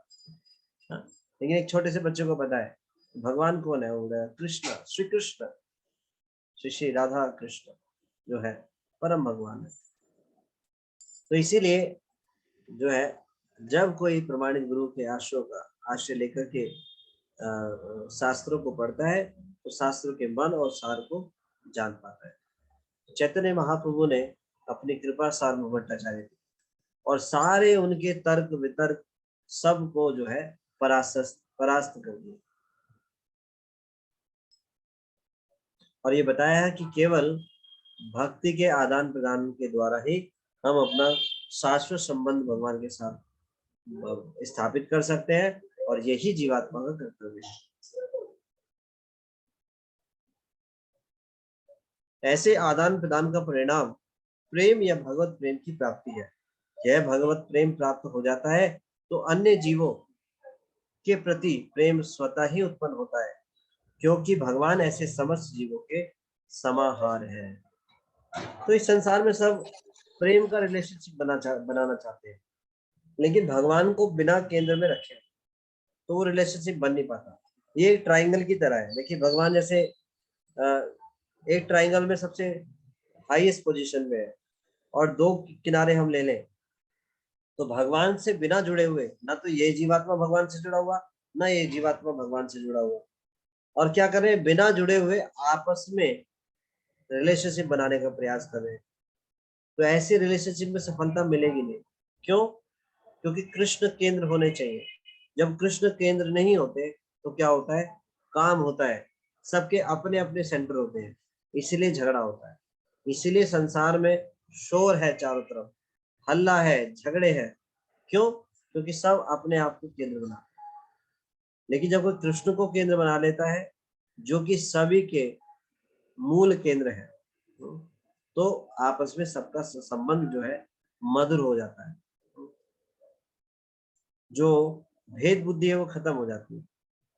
तो भगवान जो है हमारे सभी रिलेशनशिप के सेंटर है। भगवान अगर रिलेशनशिप में ना हो तो रिलेशनशिप में प्रेम हो नहीं सकता, वो काम ही होगा। जब कृष्ण को सेंटर बनाएंगे तो हर एक रिलेशनशिप मधुर होगा।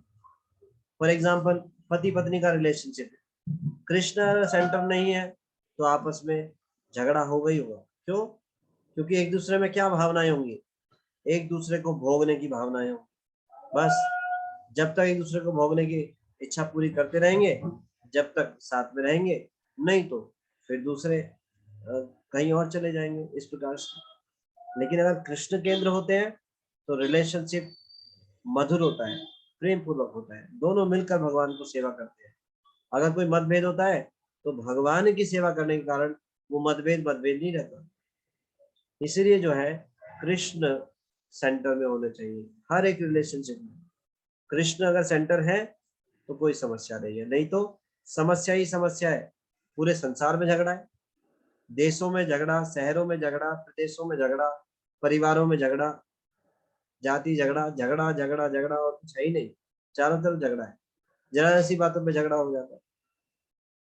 अभी मैं कुछ देर पहले ही शाम अभी ऑफिस से आ रहा था, आते हुए देखा रास्ते में एक का स्कूटर दूसरे से टकरा गया, वो स्कूटर गिर गया वहीं, और आपस में लड़ रहे हैं, झगड़ रहे हैं, बुरी तरह एक दूसरे को मार रहे हैं।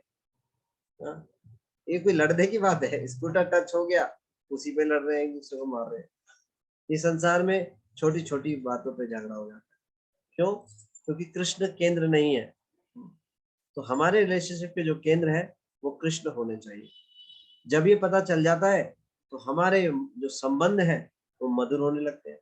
सभी हम अपने जीवन में देख सकते हैं, जब भक्ति में नहीं आए थे, भक्तों की कृपा नहीं मिली थी, तो क्या नजरिया था संसार को देखने का, कैसे रिलेशनशिप थे।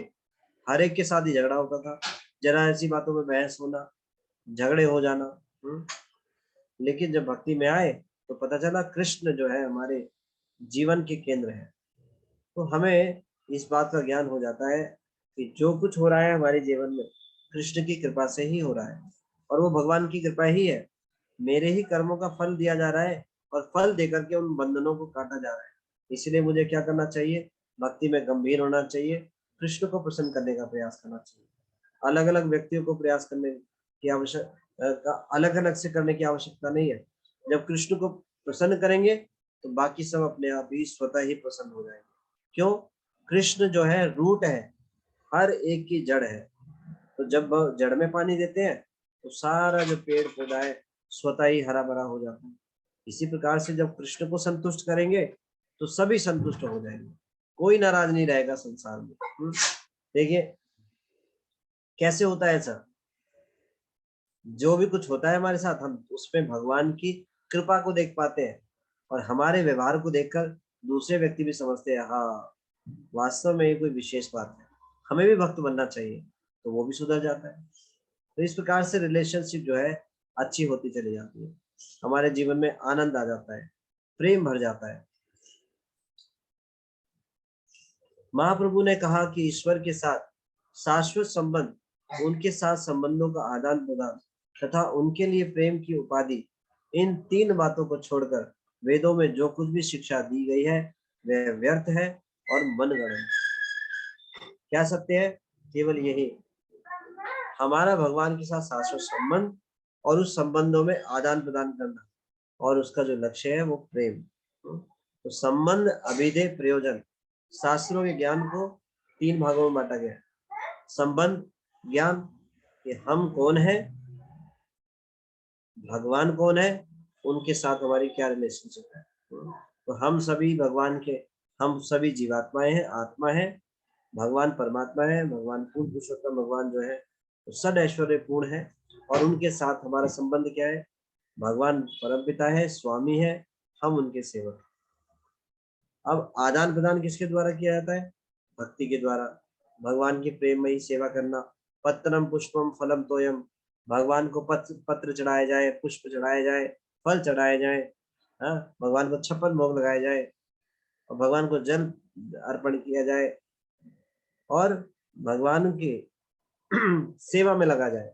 सबसे बड़ी सेवा क्या है कलयुग में? हरिनाम संकीर्तन, हरे कृष्ण कृष्ण कृष्ण हरे हरे, हरे राम राम राम हरे हरे। ये बहुत ही सरल उपाय है, बस इसके द्वारा ही भगवान का प्रेम प्राप्त हो जाए। सबका लक्ष्य क्या है? सबका एक ही लक्ष्य है, किस प्रकार से हम सुखी हो जाए, हमें हमारे हमारे को आनंद प्राप्त हो जाए। तो ना तो वेदों को पढ़ने की आवश्यकता है, ना कुछ और तर्कों में पढ़ने की आवश्यकता है। क्या करें? हरे कृष्ण कृष्ण कृष्ण हरे हरे, हरे राम राम राम हरे हरे। भगवान के शुद्ध भक्तों की शरण लेकर इसे जपे, बस हो गया आत्म साक्षात्कार। कितना सरल है। अब अब हम पूरे जीवन को केवल ये लक्ष्य बनाकर कि पहले वेदों को पढ़ूंगा, तब मैं सार को जानूंगा और तब अपने जीवन को सफल बनाऊंगा। नहीं, इतना समय ही नहीं है हमारे पास। वेद जो शास्त्र जो है इतने विशाल है, इतने विशाल है, कब पढ़ पाएंगे? 18,000 श्लोक श्रीमद् भागवतम, 24,000 श्लोक श्रीमद् 24,000 श्लोक रामायण में, 1,00,000 श्लोक महाभारत। और ये तो केवल तीनों की गणना है, ऐसे कितने सारे शास्त्र हैं और कितने संख्या असंख्य असंख्य श्लोक हैं। ऐसा बताते हैं पूरे व्यास देव जी ने जितने श्लोक लिखे हैं उतने जीव गोस्वामी जी ने श्लोक लिख डाले। अब बताइए, पढ़ने के लिए इतना कुछ है, क्या क्या पढ़ेंगे? नहीं पढ़ पाएंगे, हमारी सामर्थ्य शक्ति के बाहर है। और उसको पढ़ने से पहले तो वेदों की शिक्षा लेने, मतलब उसको पढ़ने से पहले संस्कृत को सीखना होगा, संस्कृत के व्याकरण को सीखना होगा। अब बताइए क्या करेंगे? कलयुग जीवात्मा में उम्र कम होती जा रही है, जीवों को उपार्जन भी करना है, बाकी कार्य भी करना है, तो कैसे कर पाएंगे? तो इसकी जरूरत ही नहीं है। क्या करें? शुद्ध भक्त की शरण ले और भगवान का नाम ले, भजन करे, जो वो कहे वो करे, बस हो गया आत्म साक्षात्कार।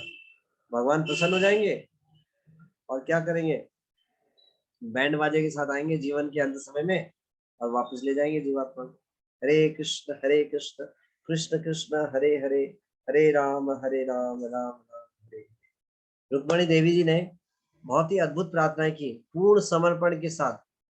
श्रीमद् भागवतम के 10वें स्कंद के 52वें अध्याय के 37 श्लोक से लेकर 37, 38, 39, 40, 41, हाँ 43 श्लोक तक है। 7 श्लोक जो है वो भगवान को लेटर लिखती है। बड़ी अद्भुत प्रार्थनाएं हैं। 2 श्लोकों में ही इस बात को एस्टेब्लिश करते हैं कि केवल आप ही योग्य वर है, मैं आपकी पत्नी बनना स्वीकार करती हूँ, कृपया मेरे को ले जाइए। जैसे जो गीदड़ होता है वो एक शेर की संपत्ति है और कोई उसको नहीं छू सकता, इस प्रकार से उदाहरण देके बोलते हैं। तो इसी प्रकार से मैं आपकी संपत्ति हूँ, मुझे ले जाइए। जब भगवान से हम ऐसी प्रार्थना करेंगे, हे भगवान मैं आपकी संपत्ति हूँ, मैं केवल आपको बिलोंग करती हूँ, कृपया मुझे अपना लीजिए, तो भगवान ऐसी प्रार्थना को सुनते हैं। तो ये प्रार्थना क्या है? ये हरे कृष्ण महामंत्र यही प्रार्थना है, हे भगवान मुझे अपनी सेवा में लगाइए। इस भाव से मेरे में ना तो ज्ञान है, ना बुद्धि है, ना बल है, कृपया मुझे अपनी शरण में लीजिए ना। कैसे शरण में लेने का मतलब क्या है? भगवान के शुद्ध भक्तों की शरण लेना और उनके आदेश जो वो बोले वो करना। हरे कृष्ण कृष्ण कृष्ण हरे हरे, हरे राम राम राम हरे। भगवान ने आगे भी कहा कि श्रीपाद शंकराचार्य द्वारा पढ़ाया गया मायावाद दर्शन वेदों की काल्पनिक व्याख्या है, लेकिन उन्हें शंकराचार्य की को इसकी शिक्षा देनी ही थी, क्योंकि उन्हें ऐसा करने का भगवान का आदेश था। भगवान ने क्यों आदेश दिया? भगवान किसी को भी जबरदस्ती नहीं करते। जो भगवान के पास आना चाहता है उसकी भी इच्छा पूरी करते हैं, जो भगवान से दूर जाना चाहता है भगवान उसकी भी इच्छा पूरी करते हैं। तो इसलिए भगवान ने अपने पास आने के लिए अपने पार्षदों को भेजते हैं और शुद्ध ज्ञान को प्रकट करते हैं। इसी प्रकार से भगवान जो भगवान से दूर जाना चाहते हैं ऐसे पाखंडियों को भी प्रकट करते हैं और ऐसे आप सिद्धांतों को भी प्रकट करते हैं। तो उद्देश्य क्या है? उद्देश्य है जैसा जीवात्मा चाहे वैसा कर सकता है, लेकिन लक्ष्य तो यही है फोन लगा वो भगवान की शरण लेकर भगवान के शुद्ध भक्तों के द्वारा उनके आदेश का पालन किया जाए और अपने जीवन को सफल बनाया जाए। तो शंकराचार्य जी ने आकर, जो कि स्वयं शिव जी हैं, ऐसी शिक्षा क्यों दी? क्योंकि भगवान ने उनको ऐसा आदेश दिया कि जो जीवात्मा मेरे से दूर होना चाहते हैं, दूर रहना चाहते हैं, वो दूर रहे। तो जो ऑनेस्टली, जो स्वच्छ हृदय से ईमानदारी के साथ भगवान को ढूंढ रहा है, उसको भगवान अपने शुद्ध भक्त की शरण देते हैं। जो कपटता चाहता है, उसको ऐसे कपट सिद्धांतों में फंस जाते हैं। तो भगवान, ये हमारी गंभीरता पे डिपेंड करता है कि हम क्या चाहते हैं। हम भगवान को चाहते हैं या इंद्रिय तृप्ति करना चाहते हैं। तो मायावाद भी एक प्रकार की इंद्रिय तृप्ति है। अपने आप को स्वामी समझना, भगवान समझना, ये बहुत बड़ी इंद्रिय तृप्ति है। क्यों? जो सेवा नहीं करना चाहता वो अपने आप को स्वामी समझता है। अगर सेवक मान लिया तो सेवा करनी पड़ेगी, इसलिए क्या करें, मैं भगवान। तो ये इंद्रिय तृप्ति है। पद्म पुराण में कहा गया है कि भगवान ने शिव जी को आदेश दिया कि वे मनुष्य जाति को उनसे, श्री भगवान से पथभ्रष्ट करें। भगवान को अपने आप को इस प्रकार प्रसन्न करना था क्योंकि लोग अधिकाधिक संतान उत्पन्न करने के लिए प्रेरित हो। शिव जी ने देवी से कहा, कलयुग में मैं ब्राह्मण के वेश में मायावाद दर्शन का उपदेश करूंगा, जो प्रच्छन्न बोधवादी है। मायावाद क्या है? बोधवाद का एक प्रच्छन्न रूप ही है। तो श्रील प्रभुपाद जी का जो विशेष रूप से प्राकट्य है, इन संसार में ऐसे सारे सिद्धांतों को खंडित किया। श्रील प्रभुपाद जी ने काटा। प्रभुपाद जी का प्रणाम मंत्र है, नमो विष्णुपादाय कृष्ण प्रेष्ठाय भूतले श्रीमते भक्ति वेदांत स्वामी नित्य नामिने नमस्ते सारस्वते देवे गौरवाणी प्रचारिणे निर्विशेष शून्यवादी पाश्चात्य देश तारिणे। निर्विशेष शून्यवादी, निर्विशेषवादी कौन है? कि मायावादी सिद्धांत को मानने वाले, भगवान को निराकार मानने वाले। और शून्यवादी कौन है? बौद्धिज्म। तो प्रभुपाद जी ने सबका उद्धार किया। निर्विशेष शून्यवादी 99 पॉपुलेशन जो है वो मायावाद सिद्धांत को मानी। प्रभुपाद जी ने सबका उद्धार किया और आने वाली जनरेशन तक का उद्धार कर दिया। इन ग्रंथों के माध्यम से कितने जीवात्माओं का उद्धार होगा। जगत गुरु श्रील प्रभुपाद जी की जय। श्री चैतन्य महाप्रभु की जय। जय गौर प्रेमानंदे।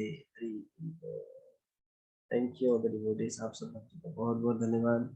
Thank you so much. किसी को कोई प्रश्न है, कोई टीका टिप्पणी या क्वेश्चन कुछ? कलावती बात जी, यस बात जी।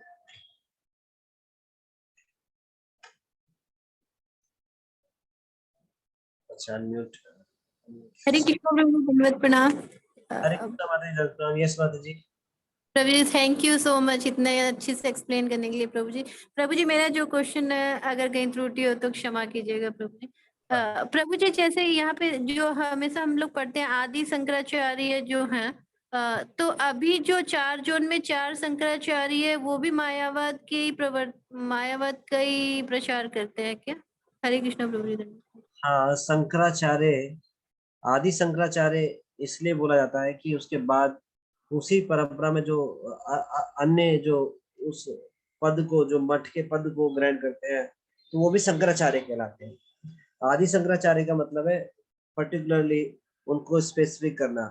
जो भगवान शिव जी ही जो अवतार लेके आए थे शंकराचार्य, तो उनको बोलते आदि शंकराचार्य, जो कि प्रथम शंकराचार्य थे। फिर उसी पद को आगे जो है वो कैरी फॉरवर्ड हो रहा है, तो उसमें जो अन्य शंकराचार्य है उनको भी शंकराचार्य बोला जाता है, तो उस उपाधि को प्राप्त करते हैं। तो ये अंतर है। दूसरा प्रश्न क्या था माता जी आपका? जी प्रभु जी, मेरा यही था कि अभी जो 4 जोन में जैसे अभी भी शंकराचार्य जी हैं, तो वे भी मायावाद के ही माने ये हैं। हाँ जी, वो मायावाद सिद्धांत को ही मानने वाले हैं और उसी का प्रचार करते हैं, अद्वैतवाद। प्रभु जी, और एक क्वेश्चन प्रभु जी, ये जो शंकराचार्य के पद पे ये लोग भी क्या प्रमाणिक ये है संप्रदाय? नहीं, प्रमाणिक संप्रदाय इसलिए नहीं है ना, ये शास्त्रों के विचार को स्वीकार नहीं कर रहे ना, क्योंकि भगवान ने उनको आदेश दिया है इसका प्रचार करने के लिए। किस लिए? जो भगवान से दूर होना चाहते हैं।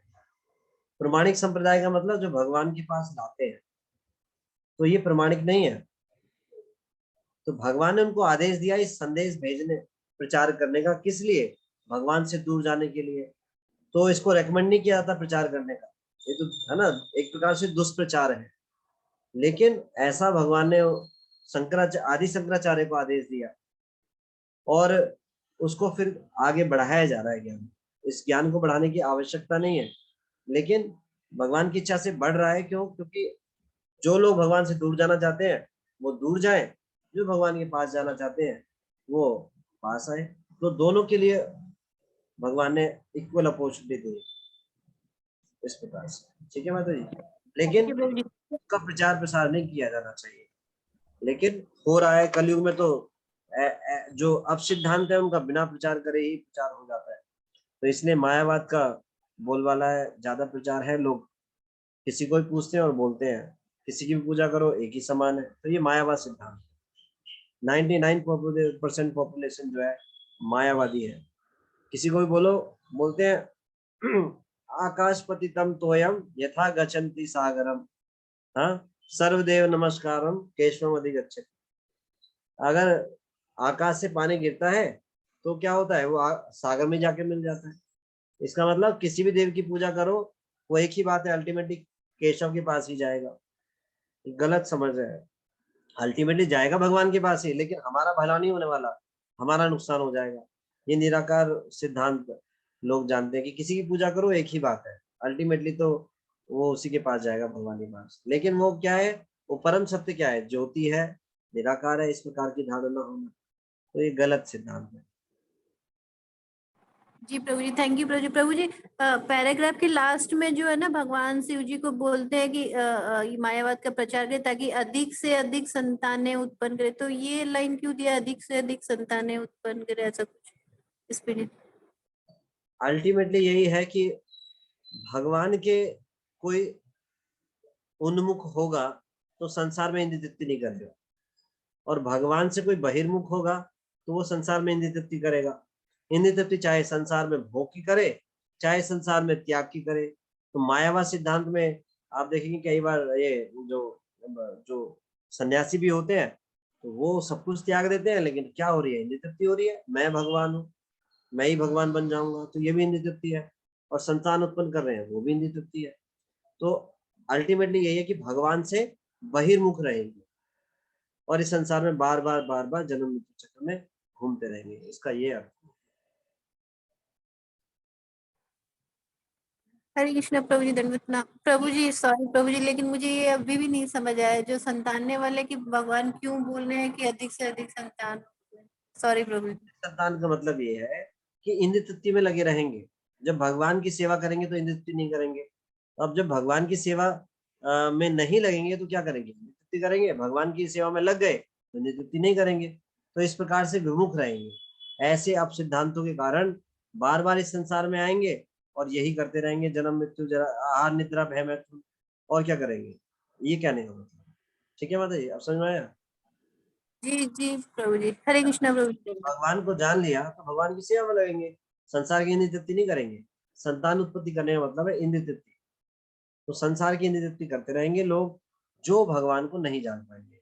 तो जब ऐसे सिद्धांत को बताया जा रहा है तो उसमें हमेशा प्रचुर मात्रा में इंद्रिय तृप्ति की अपॉर्चुनिटी है, सदैव, निचले स्तर पे भी और हायर स्टेज पे भी। जैसे कोई अगर बोले कि संसार के भोगों में लगा हुआ है, ये भी एक इंद्रिय तृप्ति है।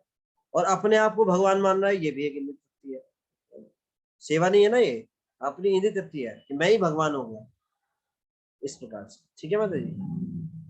प्रभु जी सॉरी प्रभु जी, फिर मैं इसी में अगर कुछ नहीं क्लियर हो पा रहा है प्रभु, जैसे यहाँ ये दिया है ना कि भगवान बोल रहे हैं शिव जी को जाओ तुम मायावाद का प्रचार करो, और तो वो क्यों बोल रहे हैं कि भगवान ही क्यों बोले कि इतना अधिक से? वो इसलिए बोल रहे हैं भगवान मायावाद का प्रचार करो, क्योंकि भगवान जानते हैं कुछ जो है जो मेरे से दूर होना चाहते हैं, मेरे पास नहीं आना चाहते।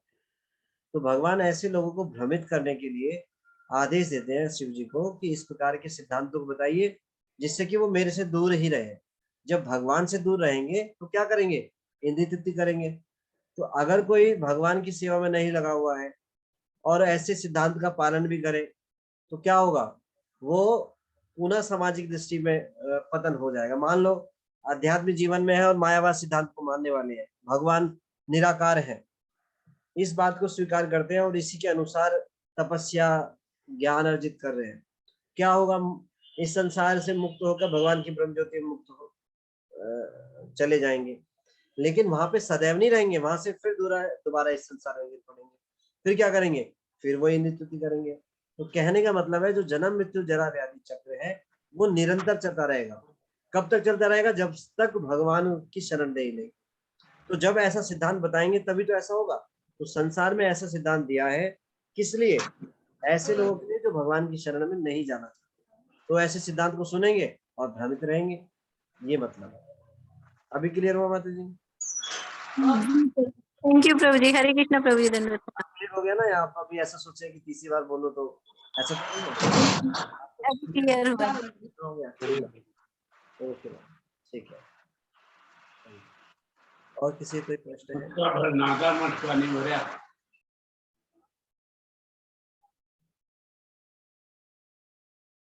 ठीक है, आपसे भक्तों का बहुत बहुत धन्यवाद। Thank you so much.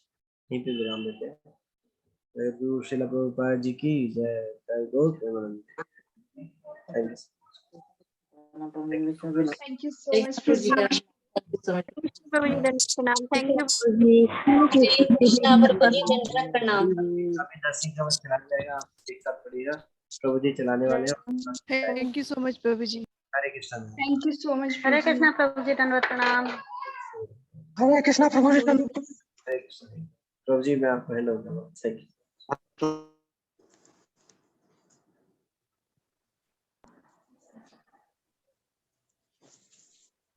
हरे कृष्ण प्रभु जी, आपको कोर्स बना दीजिए।